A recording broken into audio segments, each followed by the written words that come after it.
Welcome to Next to Madison, a podcast to help you live your best life. Welcome back to another episode of Next to Madison. I am your host, Madison Malloy, and on this episode, we are sitting down with an amazing, talented author whose new book called the Biography of Candace Pert, who was a world-renowned female scientist starting in the 70s to the 80s. She did a lot of sneaky stuff, but this is the most fascinating story, from like healthcare to crimes to so much interwoven pieces. It was supposed to be a movie, and then there was so much dirt that was uncovered with the crime that it turned into a book before it could come back into a movie. So this is a fascinating episode. She's also written another book called Stiletto Network, which is about the rise of female powerhouse circles that had been happening in boardrooms and how everybody was getting very successful because they were finally banding behind each other. It is just an amazing, amazing episode. Like, you're going to be glued, and I can't get all the story because we don't have enough time. So you will have to go buy the book. So, pardon me, we will be right back with our guest on Next to Madison. You do not want to miss this one. Hey, it's Madison Malloy. I just wanted to remind you to make sure you grab a copy of my book, Time to Lighten the Fuck Up. It is a great, funny self-help book that is going to help you get out of your own way. I have already helped thousands and thousands of people, and they are on their way to living their dream life, and I want every listener to be able to live their dream life as well. So grab a copy of the book on Amazon, Barnes & Noble, or even the audiobook on Audible. Now back to the show.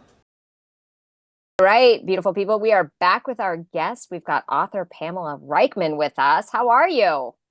Very well. I'm so excited to be here. Thank you. Yeah, I'm so excited to have you because you have such an amazing background. I mean, share that about you. Were writing for the New York Times, so kind of get into that a little bit. Thank you. So I sort of jokingly tell people that this is my third career incarnation, and my latest book is sort of the culmination of all three careers into one. So writing was always my first love. I was a comparative literature major. I was a language geek, and I love to write. But I ended up getting hired by a management consulting firm, working first in management consulting and then in finance. I did strategy work for Goldman Sachs and Merrill Lynch, and then sort of had my come to Jesus when my first baby was born. I was like, you know what? This is not what I meant to do. My heart is in the writing. So I went to grad school in journalism, and I ended up writing for the Financial Times and then the New York Times about entrepreneurship.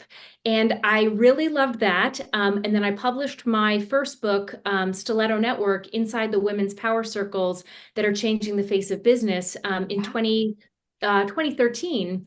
And that was optioned. And that brought me to the third career incarnation, which is what I'm doing now, which is both writing and producing for film and TV. And Candace Pert, my latest book, in fact, started out as a film project, but then I discovered a whole bunch of stuff I never expected to find, and that necessitated another book. So that brings us to now. That's amazing. So share with us who Candace Pert is.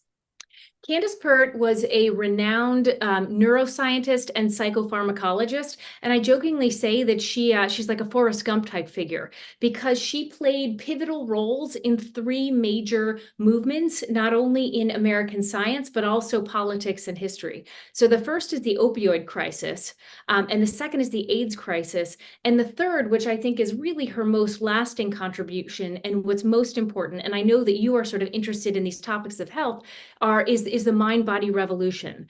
Candace is really the mother of the mind-body revolution because she performed in the early 1980s the seminal studies that proved the mind-body link. She basically proved that the brain is not the control center of the body, as was previously thought, but rather works in concert with our gut, our immune system, our central nervous system, all of our systems to shape our thoughts and emotions and actually really to shape our own reality.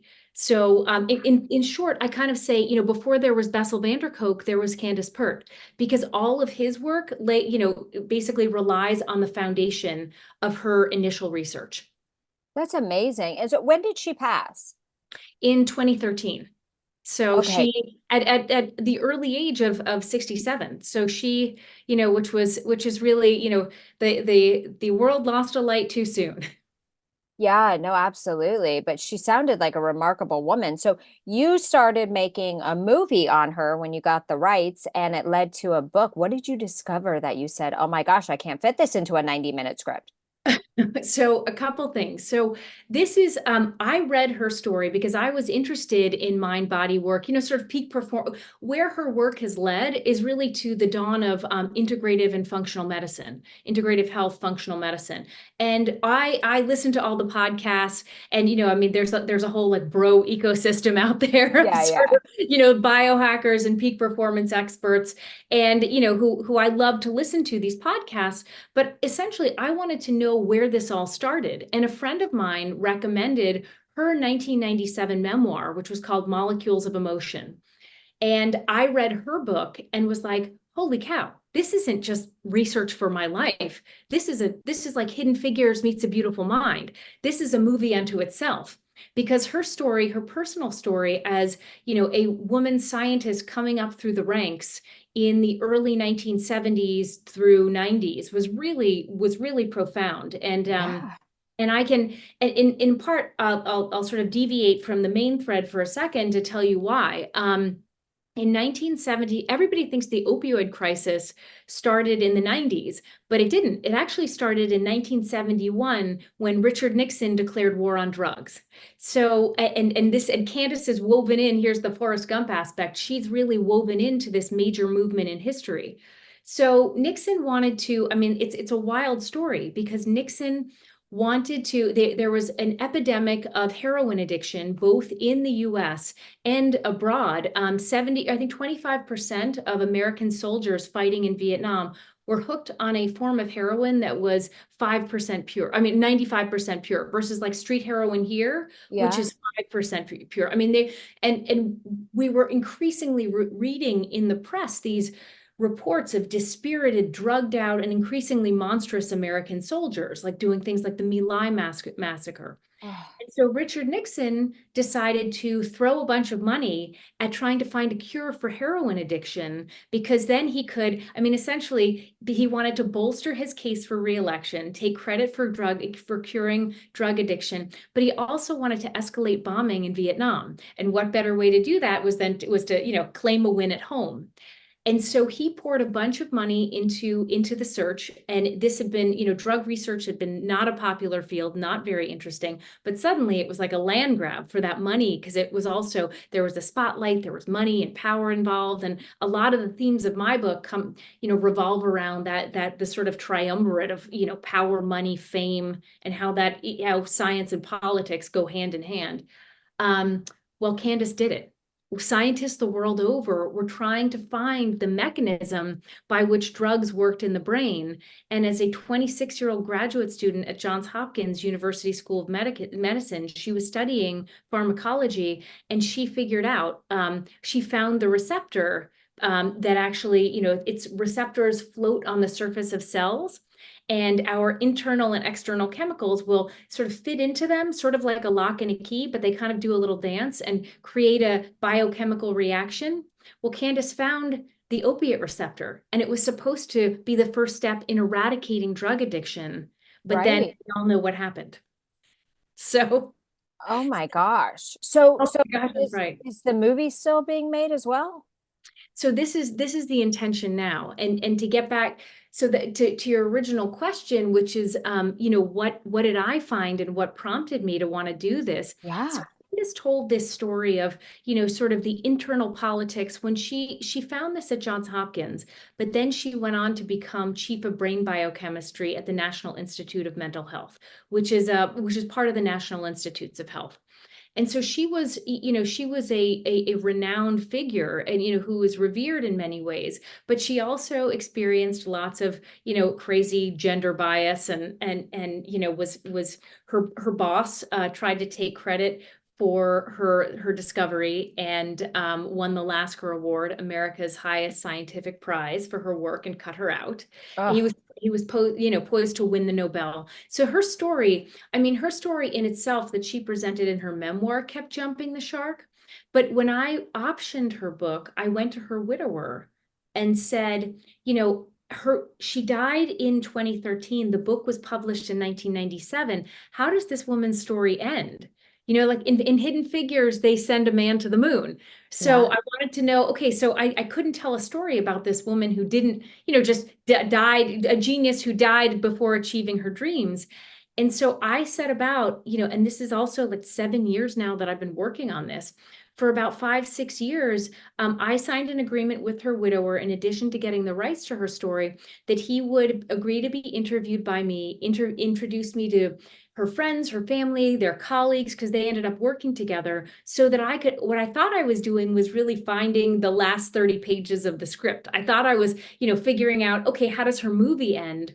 But Yeah. that story became so complex and so actually dispiriting and tragic that it required another book, because I found a whole bunch of crimes too. What do you mean crimes? So Candace, and this goes back to and so Candace, what I found was that, look, memoirists are want to put themselves in a positive light, right? When they are telling their own story. And Candace most certainly did that. And she was not without ego, but she really didn't tell the truth in her memoir in a lot of ways. And in interviewing her colleagues and friends, and then the people who ultimately became investors in her business and with her husband after they left the NIH, I found, quite a different story. The first part of the story, and I think this speaks to some of the crimes, sort of goes back to her involvement in the AIDS crisis. And this is a highly nuanced story because she was also at the NIH being legitimately sabotaged and undermined by her peers. So Candace created in the mid 80s, just to sort of set the scene, just like again, this was in the middle of sort of a political firestorm, right? The AIDS crisis, just as the opioid crisis began with this sort of epidemic of heroin addiction in the early 1970s, then suddenly, 15 years later, by 1985, AIDS was a full-blown epidemic plaguing, American society. And sadly, the Reagan administration really wasn't allocating any funds or interest to that, because there was another plague, which was prejudice, against gay men. And they basically, you had all these legislators saying that, that gay men had brought this upon themselves, that AIDS was God's punishment. I mean, this was a really, really terrible point in American history. I think that when you look at how people were treated by the medical Yeah. and Right. scientific establishment. So Candace had compassion. And so she was, at that point, she had proven the mind-body link. But it really was not common knowledge in the American medical system. Most people didn't think this existed. The Western medical system had been basically set up in a very silo-based way, where immunologists were not talking to virologists, were not talking to mental health professionals at all. No one was thinking that stress could cause disease. They were trying to eradicate disease, but not thinking about how it got there in the first place. Yeah. So by the time the AIDS crisis came along, Candace got a call from her, a colleague, Bill Farrar at the National Cancer Institute, who had there was finally some interest in AIDS when it started infecting heterosexual populations through infusions and things like that. That's when the government finally mobilized.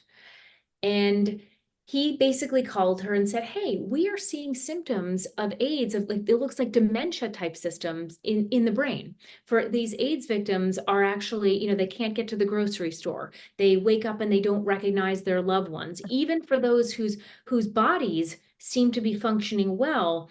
And so they were this particular cancer researcher was familiar with Candace's mind body studies, and he came to her and said, "Okay, so there's a disease of the body and we're seeing it infect the brain. Can you help us figure out how and why?" And she saw this trail that she, kind of alone could blaze, because again, she was the only person really doing this mind body work at the time. And she created, based on the same principles that she used to find the opiate receptor, she created a substance called peptide T, which is in fact the underground AIDS drug featured in Dallas Buyers Club. Oh my gosh, it's crazy. It's a crazy story. So I mean, where's the crime come in? so I know this is the sort of a big background for the crime, but I'm trying to sort of set the scene because, so because it was complicated. So she ended up, I mean, she committed crimes. The short version of the story is that there's a Breaking Bad element. So when she was being legitimately sabotaged and undermined by a whole bunch of her colleagues at the NIH, she went rogue and first sent her drug abroad to the Karolinska Institute in Sweden to be tested there when the US wouldn't test it, when it wasn't being embraced here. So as a federal government employee, that's, illegal and Oh, not the best idea. Then she also started, long before Tony Fauci, who is also very prominent in the AIDS crisis, started collaborating with AIDS activists and bringing them into the conversation. She started disseminating peptide T on the underground. She was collaborating with activists in ACT UP and in the Provincetown Positives to basically, she was cooking up the drug in her lab. She hired extra, chemists and stuff at a federal government lab to come in, make the drug, and then give it away. Initially, it wasn't to make money at first, although right. then they did charge. She was giving it to activists who were becoming increasingly influential, but sometimes in scary ways, threatening organizations to fill their lobbies with contaminated blood because of the Oh, government inaction. So so the NIH found out that essentially that she was doing this. But I mean, the Dallas Buyers Club script is really interesting because the Ron Woodruff, the main character, before he was getting the drug from a cheaper source in Mexico, he was actually getting it directly from the source, which is Candace Pert at the National Institute of Health. So that is amazing. Okay, so none of that was in her memoir. And then there are all these other crimes, in fact. so they were all like crimes with the good of the heart. Well, it started out that way, but it didn't end that way. So did So she ever go to jail? she did not, but at the end of her life, she was worried about it. And so, So I bet you the stress killed her.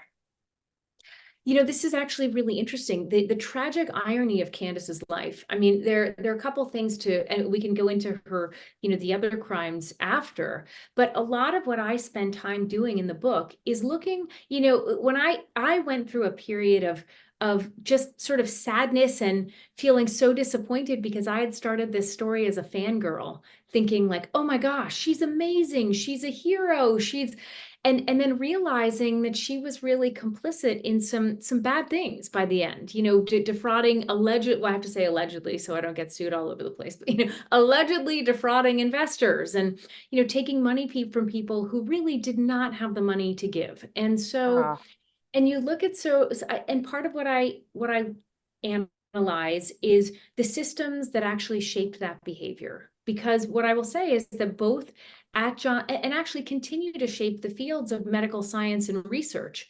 Because what I found is that Candace is sort of a great launch pad to discuss these much wider issues of corruption that are plaguing the American healthcare system. It wasn't she alone, she wasn't some sort of rogue operator who was doing bad things. She was actually groomed in systems of people who were stealing each other's data, who were keeping each other down, who were really, on some level, she was replicating the norm. And that in itself is quite frightening, well, yeah. I mean, so much has come to light, like, Fauci, like, when's he going to jail? Well, It's like, it's all these people, and it's like, they're, I feel like any of those three-letter government institutions, they don't care about the human population. They care about the almighty dollar. And maybe they start caring about humans, but greed and everything else gets in the way, and power and ego, and all of a sudden their whole empathy goes away. They yeah, get out of touch with God, and this is exactly what happened. yeah. So she was a lot like these other people. It is what happened. And Very. she does take ownership of some of that in her memoir. She's not entirely, unreflective. She said that she was part of a system. The way that she phrases it is this is how the game was played. In the opiate receptor, and so I mean, just to go from the very beginning in the early 70s when she discovered the opiate receptor, many of her colleagues said, well, Candace wasn't, because I also thought she was kind of a feminist hero when I started too. Like, oh, she really stood up for women. When she was wrong, she went to female journalists who took up her cause. But I talked to a number of her female colleagues from that time, and they said, not so much. Candace was like, she was stealing data, like right along with the big boy. She was following her mentor's lead and cutting citations out from people whose work she should have acknowledged. She was actually part of a system that was really quite cutthroat and dog eat dog. And it was really like winner take all. And so there were a lot of graceless acts, that she was party to. And then suddenly, the way I sort of try to understand it in the book is that she was a bit of a Frankenstein's monster. Her mentor, Solomon Snyder, was this sort of wonderkind, who was at the top of his field, who was known as being sort of one of the most cutthroat guys in science. He would pit people against each other in his own lab. And for a long time, she was like his pet. She was absolutely his favorite. Yeah. And then she suddenly ended up on the receiving end of that. So it was like she was his perfect lieutenant until he stole from her, essentially, Yeah. until he cut her out of the award that likely probably would have won them all a Nobel Prize. But he could, because she was young and because she was a woman, and it was better for him to get all the credit. So she really was, like, from the very beginning, steeped in these systems that, and as much as she sort of fought against them, she was also, an insider for a long time. And so you question about whether there were all these men that she worked with who went on to have storied, incredible careers, but suddenly women replicate those behaviors to succeed, but they prove a poison pill. And she ends up sort of pretty much, she went crazy and was burned at the stake in a lot of ways. Oh my gosh. So how did she die? Like, was she sick? Hmm. Here's Suicide? gets interesting as well. Suicide? No, although a number of people thought that she had committed suicide, because by the end of her life, and this is also, part of what I discuss in the book is sort of the overlap. Where in the Venn diagram does genius overlap with madness? The book is called Candace Pert, Genius, Greed, and Madness in the World of Science. And, there are certainly some genetic factors. She was genetically prone to mental illness. Her father, while never diagnosed, had all the sort of, markers of bipolar disorder, Yeah. bipolar 1. Her sister Wynne also had been hospitalized and had bipolar disorder. And Candace was, even though she was working at the forefront of, psychopharmacology, she was creating drugs to treat mental illness while suffering this first cycle of bipolar disorder herself. And so the question was, as I talked to other scientists and doctors, how much stress can we withstand?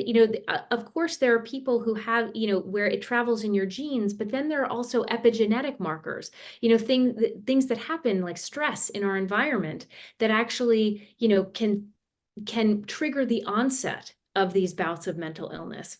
And, one could say Candace's colleagues universally say that she withstood so much gaslighting, so much sabotage, so much trolling and mocking among her male peers because of this, basically the paradigm shifting work that she was doing. Yeah. She was going against what, like, the basis of Western medicine. And we can talk more about that mind body work. But I think she got so much pushback, not only because of, the work that she was doing, but also because, being an outspoken, sharp-elbowed woman, that, the question I ask is, was she born this way or was she driven insane? And So interesting. yeah, and a Because they lot of always say like there's a part of like when they started researching all the serial killers, Mhm. they found that there was something that was very common in the brain, and some people who did not become serial killers had it, but the difference was that they were nurtured as a baby. And so Yeah. when they didn't have that nurture, that thing erupted and they became psychotic. So you Yeah. just wonder if it's like in the receptors or it's in the, I mean, it's like your first formative 7 years of your life are so formative. That's where people end up in therapy trying to fix the first 7 years because you're a sponge for all that information. And all our parents are imperfect humans like we are. So they fucked us all up and we all fucked up and They we're going to did. fuck up the next. You know what I mean? Like we try, Completely. and I had the best parents on the planet, but it's like, you know what I mean? Like but nobody's perfect. Yeah. So then you go back and you're like, well, why do I feel this way? Or why do I feel? So yeah, it could have been in there. Who knows? Completely. I mean, and I will say, I've become very close with Candace's family through this. Her when her sister died in 1998, Candace called it a suicide in her second book, but I got her autopsy report and it was not, in fact, a suicide. And so there's some questions around Wynn's death as well. The cause of death was inconclusive. Wynn had been hospitalized for and had tried to commit suicide 2 other times, but did not. That so her death, and Wynn was actually at the time working with Wynn had helped Candace build this whole sort of underground operation because she had been an art restorer and had worked at the Metropolitan Museum and then had her own private restoration business and basically had a psychotic break and could no longer go back to work. So Wynn became Candace's sidekick, the sidekick of Candace and her husband Michael, in sort Yeah. of launching this whole underground. So I mean, it's fascinating to look at. I mean, and what I would say is Candace's family is actually really wonderful. They are incredibly loving. They're funny, they're complex, they're all up in each other's business, and they're up in Yeah. mine, and I love it. It's like I talk to her cousin Nancy all the time, and it's like about what am I going to go to Passover, Oh my and they're gosh. really, and her daughter Vanessa is just, and her son Evan, with whom I spoke so much for this book, are really wonderful people. But this whole experience, the experience of their mom and her downfall really did traumatize this family. And so to your point, you look at sort of the systems, the professional systems that shape people, and then the Right. effect on the long-term effect on families and sort of how people go about sort of treating and or not treating their wounds. I mean, I think this is also how like generational trauma happens. And so it's the what's so interesting is Candace was studying. I mean, again, I'll say it, the tragic irony of Candace's life is that the work that she was studying, the topics she was studying in the workplace, her work on trauma that well preceded Bessel van der Kolk, who has had The Body Keeps the Score on the New York Times bestseller list for years. Candace was researching trauma and epigenetics and the mind body link, how stress, how, let's say, if a child is abused or something at an early age, she might not have, physically or sexually or something like that, she won't have again, to your point about these early childhood experiences, won't have the language or understanding to process that. And actually what Candace found is that the brain is this beautiful complex system that can actually, mask those memories or cover them up. Because like every day our bodies are, bombarded with sensory stimuli that our brains will just sort of block out because it's the brain's job to keep the organism alive. And so if the Yeah. best way to keep the whole organism alive is to sort of shut down those memories, then that's what it's going to do. However, that because those memories have been stored and that trauma has been stored in the body at the cellular level, it stays there and festers. And essentially, as a grown woman who experienced something, you might not remember it, but you will still be suffering the same symptoms of anxiety and stress and be in that constant fight or flight that causes your cortisol levels to spike, that causes Yeah. disease later in life. And, a lot of Candace's work, like what she saw was mental health professionals treating the mind without any effect or appreciation of its effect on the body. So basically being like, oh, okay, just take this antidepressant, take like Lexapro or Wellbutrin or whatever, but Right. not thinking about, okay, the fact that it's going to cause weight gain or all these other symptoms, Yes. you then have to be treated with like other drugs. And so you end up on this like endless endless supply of drugs that really maybe doesn't benefit anybody but pharmaceutical companies. Yeah, of And then course. she was saying, okay, we have all these physicians who are treating the body without its effect on the mind, or an appreciation of maybe stress caused that disease, or childhood trauma caused that disease in the first place. A lot of what she was saying is, okay, if we are understanding that all of our systems work together, then they have to be assessed and addressed holistically. But that was not a message that it sort of fell on deaf ears, or she was getting like eye rolls reserved for mysticism because she was saying this stuff 40 years ago. Now it's so integrated into our, or mostly Right integrated. now it seems like a more normal thing. But yeah, and that is the thing is like, so many people are, now on anti-anxiety, antidepressant medication because their thoughts, right? Our Yeah, thoughts can control us. So it's like that mind-body link, right? And sometimes yeah, our thoughts can be so powerful that we can't break them. We go, I know I shouldn't be thinking about this. I know I shouldn't be like just reminiscing about all this. It's not good. But that's where the antidepressants kind of came in, is it kind of blocked those. But you have the weight gain. yeah, And so yeah. are there any SSRIs that don't cause weight gain? I'm not sure. I I think don't know. they'd come up with that. It's true. And it's interesting because I want to be careful here not to, for people who really need them, there are, Western medicine has created wonderful, wonderful options, right? And it's sort of, I'm not an anti-vaxxer and I'm not against drugs for people who really need them to Yeah. stabilize. But again, and neither was Candace, interestingly. I mean, really, she was at the forefront of this drug revolution. But what I say is that she was like the Pandora who opened the box by doing Yeah. all this important research. But then she became like the Cassandra who was warning society that basically physicians had become trigger happy with these prescriptions. And instead of actually getting at the root cause of the problem, or the disease, because of insurance, because of, Ugh, doctors can't spend time talking to you, for a variety of reasons, not because our medical professionals, our doctors are all like ill-intentioned, but just because of a series of really toxic systems that have defined healthcare. She said, this isn't working. How is it possible that, 500,000 kids are on antipsychotics now? Why do we right. drug our children? Why are so many people, why are we not getting at the root cause of disease? And she was saying there are, more holistic approaches. Some of them are time consuming, but they actually get at the root cause of the problem instead of basically putting a band-aid to mask the symptoms. So, Yeah. I mean, and it's this 40 years later, it's become an even bigger issue in society. So it's Well, scary. I feel like more people are medicated now. And you want that quick fix. I think everybody, we're in a society where people, it's like the rise of the GLP-1 medications. I mean, I think they're great if you need to just quickly lose some weight, Yeah. but people are not maybe taking on the healthier lifestyle they need to. Yeah. So it's kind of a catch, because I've been on, antidepressants before in my life. Yeah. And it helped me through that. But it was always important, I think, when people get on these drugs, like if you're going through something very stressful in your life, that you have a plan of when you're getting off of them. Yeah. Because it can be a life thing. It's like, okay, what was causing the stress? When that starts to go, that needs to go. Or Yeah. what are the thoughts or your beliefs about yourself, like maybe reprogramming your subconscious mind.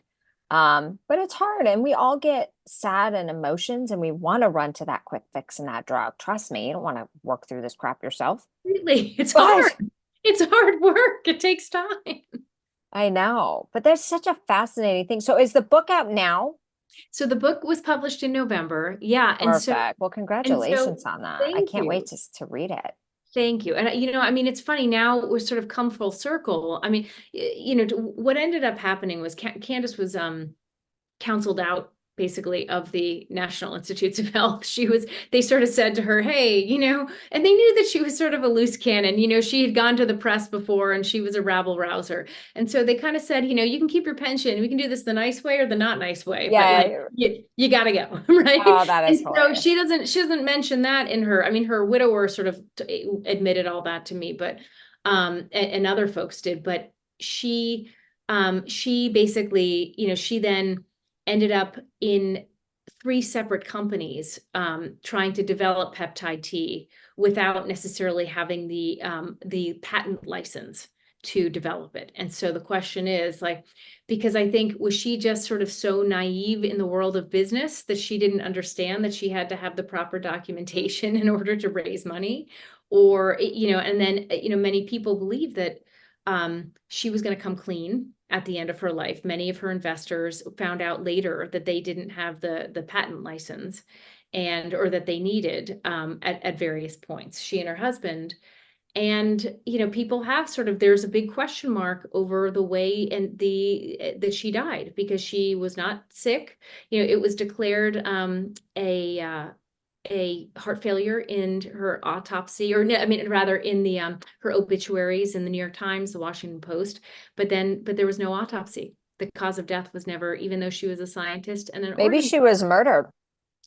Well, Kind of many, sounds like they can drop something in to make your heart stop, and then you get heart problems. I mean, these people are sick, and she was dealing with a lot of very sick people, like the NIH, the US government. Don't get me there, can. Don't mute me, YouTube. There's a lot I of darkness, you know what I mean? I mean, what a fascinating woman, and amazing story. I can't wait to read the book. You guys go get the book, and you can find out so much more, because we're limited on the time, so we could go for hours, but we cannot. So, but before I let you go, I want to switch gears, because your first book, which was the Stiletto Network, about this secret society of women power circles, yeah. that's like kind of like, what, tell us about that. I mean, it's funny because in some ways, it would seem that my books are unrelated. Stiletto Network didn't have anything to do with science, but they are united in my sort of passion, obsession for sort of the trajectory of women in the workforce. Looking Yeah. at where I stand in the continuum of who are the trailblazers, who are the women that allowed me to be where I am in my career, who paved the way, and what are the systems that shaped us, and how do we make things better? So, I mean, and again, that's what I thought I was doing with Candace's story. In fact, I was like, oh, great, I'm studying another Yeah. amazing woman, But Stiletto Network, I was writing for the New York Times, and I started to see, like, I love trend stories, and I started to see the same thing. It's like when you learn a new word and you see it everywhere. I started to find these groups of women. Most of them had no more than 10 women in a group. But I found them among women in all industries and in all age groups. So I ended up interviewing women from their 20s to their 70s in every major American city and globally too. And lo and behold, they were all doing the same thing at the same moment in history. Now, like, they didn't know this. They thought that they had these little coteries of women where they would get together and they would and I figured out what they all had in common. So there was like a formula for success. So they would get together, some monthly, some quarterly. But essentially, I ended up, because it was the business section, I followed the money and charted billions of dollars of transactions, corporate board seats, companies founded and funded, really, like, people's absolute lives overhauled, their dreams achieved. But then even all of these other nonprofits seeded, because the women would get behind each other's causes. They were united by their feelings of wanting to do good in the world and wanting to help other women. And so, what I realized is, holy cow, the thesis was that, in the next decade, we were going to see an explosion of female wealth and power. And it, this presaged Me Yeah. Too. I didn't see Me Too, Right. but I think part of Me Too also grew out of these groups, because it was women getting the strength from each other, from the validation and then the love that they received from each other, to, speak out, achieve their dreams, do the scary thing they never thought they could do. And Yeah. sometimes that was, naming an accuser. And so this was really, I know that we've had some setbacks, related to COVID, but I really do sort of continue to have faith that, and I tried to catalyze these groups by telling people in the book, like, okay, it's not just this is happening, it's this is happening, and here's how you can do it. And Yeah. so that was, I mean, That's again, so cool. it was really fun. And I tell everybody it changed my life, because it was so inspiring to me, and it showed me sort of how I wanted to live and who I wanted to be. Yeah. I mean, that's amazing. So, which leads to, what do you think's next for you? Getting the movie done, and Yeah. what's the next story? Like, what's Yeah. your, I mean, I've been producing other people's work. I've been writing my own work, but really at the forefront, I am not giving up on Candace Pert. Like, this is full I circle love where it. from. So now I'm also talking to other producers and actors, it's like, who's going to play her part, about making it either into a film or a limited series. Yeah. Because it is juicy. It is, I sold the book as a biography, but it's also a true crime story, and we can fictionalize parts of it, Right. Oh my gosh, that's so exciting. Well, I'm very inspired by you, and I know many people listening are as well.